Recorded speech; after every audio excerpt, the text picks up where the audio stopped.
সবার কাছে আজকে আমার প্রশ্নের বায়া, সব খারাপের মূল যদি ইবলিশ শয়তান, তবে ইবলিশকে করলো কে মানা? কেন আদম নবীর সিজদা দিল না? গভীর মনোযোগ দিতে হবে, তাহলে কিন্তু বুঝতে পারবে বিষয়টা আসলে কি, কোন দিকে যাচ্ছে। আদম নবীর সিজদা সবাই দিয়েছিল, সবাই আল্লাহকে খুশি করেছিল, কিন্তু আজাজিল সে সিজদা না দেওয়ার কারণে শয়তান হয়ে গেছিল। তাহলে তাকেও নিশ্চয়ই কেউ ধোঁকা দিয়েছিল। এখন মায়ের বিনা অনুমতিতে যদি পার্ক থেকে মেয়ে ঘুরে আসে আর বলে শয়তানের ধোঁকায়, তাহলে শয়তানকেও নিশ্চয়ই কেউ একজন ধোঁকা দিয়েছিল, তাই না? সেই আসল ধোঁকাবাজটাকে, সেটাকে আমাদের খুঁজে বার করতে হবে। আমি গজলে গজলে গাইবো, কিন্তু আমার গাওয়ার আগে যদি কেউ উত্তর পেয়ে যায়, বাচ্চারা তোমরা যদি কেউ পেরে যাও, ঠিক আছে, একটু পরামর্শ করতে পারো, তোমাদের মায়েরা যারা এখানে আছে একটু পরামর্শ করে নিতে পারো যে আসলে কে সেই গুরুটা। উত্তর যদি পেয়ে যাও স্টেজের পাশে চলে আসবে, শুনে নেওয়া হবে এবং প্রাইজ 50 টাকা দিয়ে দেওয়া হবে ইনশাল্লাহ।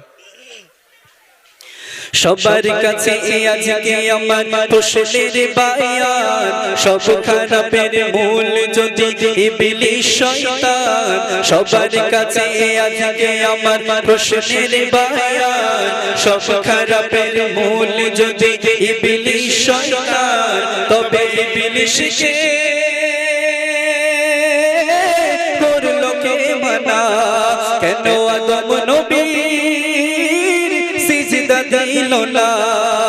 তবে ইবলিশকে করলো কে মানা? কেন আদম নবীর সিজদা দিল না? নমরুদ দাবি করে বসে নিজেকে প্রভুর সমান, ইব্রাহিমের তরে জ্বালায় আগুনের তুফান। নমরুদ দাবি করে বসে নিজেকে প্রভুর সমান, ইব্রাহিমের তরে জ্বালায় আগুনের তুফান। এমন বুদ্ধি ইবলিশ ছাড়া আর কেউ দেয় না, ও ভাই আর কেউ দেয় না। তবে ইবলিশকে করলো কে মানা? কেন আদম নবীর সিজদা দিল না? সবার কাছে আজকে আমার প্রশ্নের বায়ান, সব খারাপের মূল যদি ইবলিশ শয়তান, তবে ইবলিশকে করলো কে মানা? কেন আদম নবীর সিজদা দিল না? এখানে নমরুদের কথা বলা হয়েছে, হচ্ছে গ্রেট বদমাইশ শয়তান। নমরুদ নিজেকে কি দাবি করেছিল? খোদা দাবি করেছিল। আল্লাহ বলে তুই খোদা হবি? ওর একটা ছোট্ট মশা পাঠিয়েছিল, এতটুকু ছোট্ট মশা, ওর মশা নাকের মধ্যে থেকে মাথার মধ্যে চলে গেছে, গো গো করে আওয়াজ করে। নমরুদ বলে আমার মাথার যন্ত্রণা হয়, আমার মাথায় তোরা চটি নিয়ে পেটা। খোদা দাবি করে বসেছে সেই নমরুদ, চটি নিয়ে সেই নমরুদের চাকর এসে নমরুদের মাথায় প্রতিনিয়ত 100 ঘা, কখনো 500 ঘা করে মারত। সেই খোদা দাবি করা নমরুদ, যে নিজেকে আল্লাহ বলে দাবি করেছিল, সেই নমরুদ ধোকাতে পড়েছিল কার? শয়তানের ধোকাতে, তাই না? তাহলে প্রশ্ন এখনো রয়ে যাচ্ছে যে নমরুদকেও যদি সেই শয়তান ধোকা দেয়, তাহলে শয়তানকে ধোকাটা কে দিয়েছিল যে আদম নবীকে সিজদা দেয়নি? মন দিয়ে বুঝতে হবে এবং উত্তরটা দেওয়ার চেষ্টা করতে হবে। এরপর কবি সুন্দর ভাষায় লিখছেন, নীল দরিয়ায় ফেরাউন দেখালো নিজের দাপট, মুসা নবীর পিছে ছুটে পড়লো মহা সংকট। নীল দরিয়ায় ফেরাউন দেখালো নিজের দাপট, মুসা নবীর পিছে ছুটে পড়লো মহা সংকট। শয়তান তাকে সরল পথে চলতে দিল না, ও ভাই চলতে দিল না। তবে ইবলিশকে করলো কে মানা? কেন আদম নবীর সিজদা দিল না? সবার কাছে আজকে আমার প্রশ্নের বায়ান, সব খারাপের মূল যদি ইবলিশ শয়তান, তবে ইবলিশকে করলো কে মানা? কেন আদম নবীর সিজদা দিল না? কেন কেন আদম নবীর সিজদা দিল না? উত্তর পাওয়া গেছে কি? কেউ দিতে পারবে? এসো দেখি, দ্রুত দেখি উত্তর দিতে পারো কিনা। এখানে নমরুদকে ধোকা দিয়েছে শয়তান, ফেরাউনকেও ধোকা দিয়েছে সেই একই শয়তান। তাহলে শয়তানকে কে ধোকা দিয়েছে দেখা যাক। দাও মাইক দাও দেখি। জিন। আল্লাহু আকবার, তো পেয়েছে নাকি? জিন তোর পেয়েছে? উত্তর ভুল হয়েছে। জিন তো এ তো মানে জিনের জাতি অবশ্য ইবলিশ শয়তান, কিন্তু বিষয়টা হলো জিনের থেকেও তো বড় শয়তান হচ্ছে ইবলিশ। যারা খারাপ জিন আছে, খবিস জিন, এই টাইপের যারা জিন আছে, ঠিক আছে, তো এই সমস্ত জিন তাদের থেকেও তো বড় শয়তান হলো ইবলিশ। তাদের তো গুরু যে ফেরেশতাদের বন্ধু হতে পারে, জিনরা কিন্তু ফেরেশতাদের বন্ধু না, কিন্তু আজাজিল ফেরেশতাদের বন্ধু, এজন্য তাদের থেকেও বড়। এখন উত্তর তো হলো না, খুব ভাবতে হবে মন দিয়ে। দেখা যাক, কেউ চ্যাট জিপিটি ইউজ না করে যেন। চ্যাট জিপিটি, জেমিনাই, ঠিক আছে, আদার্স মানুষের কাছে না, এখানে যারা আছে শুধুমাত্র তারাই।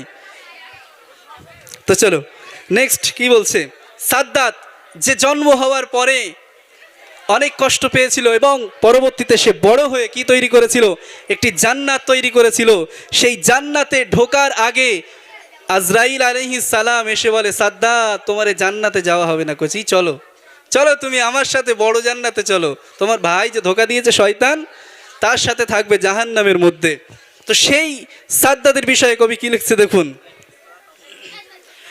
মাটির বুকে স্বর্গ গড়ে সাদ্দাত হলো পাপিষ্ঠ, ভেবেছিল এই দুনিয়ায় সুখের তরে যথেষ্ট। মাটির বুকে স্বর্গ গড়ে সাদ্দাত হলো পাপিষ্ঠ, ভেবেছিল এই দুনিয়ায় সুখের তরে যথেষ্ট। ইবলিশে ধোঁকায় করে জান্নাত সূচনা, ও ভাই জান্নাত সূচনা। তবে ইবলিশকে করলো কে মানা? কেন আদম নবীর সিজদা দিল না? সবার কাছে আজকে আমার প্রশ্নের বায়ান, সব খারাপের মূল যদি ইবলিশ শয়তান, তবে ইবলিশকে করলো কে মানা? কেন আদম নবীর সিজদা দিল না?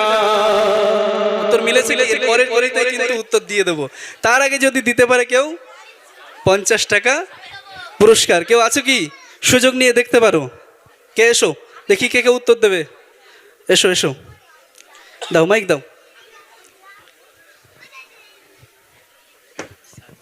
ইবলিশ শয়তান। কি হয় তোমার চাচতো ভাই?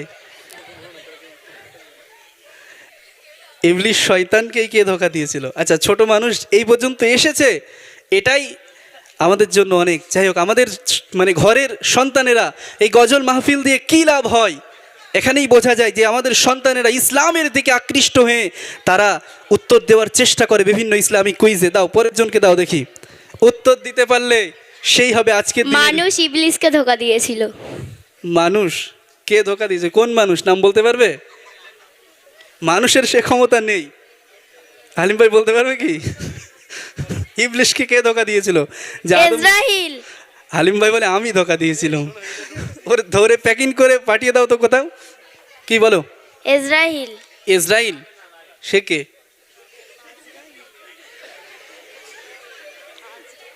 শয়তানকে কে ধোকা দিয়েছিল? যারা এখানে যুবক ছেলেরা আছে, আমার অনেক বাবাজি আছে, ভাইয়েরা আছে, আপনাদের মধ্যে যদি কেউ উত্তর দিতে পারেন। আমি জানি অনেকেই এখানে শিক্ষিত, কিন্তু বিষয়টা হলো এখানে একটু প্যাচাল বাঁধানো প্রশ্ন, একটু প্যাচাল বাঁধানো প্রশ্ন, এই জন্য উত্তর দিতে হয়তো একটু কঠিন হতে পারে, কিন্তু একদমই সহজ। যদি উত্তর কেউ না দিতে পারে, প্রাইজ মিস। দাজ্জাল। সে তো এখনো আসেনি, আসতে দেরি আছে তো কচি। আচ্ছা, তো কে? হালিম ভাই দাও, হালিম ভাইয়ের কাছে দাও। সঠিক জানলে সেটা বলো।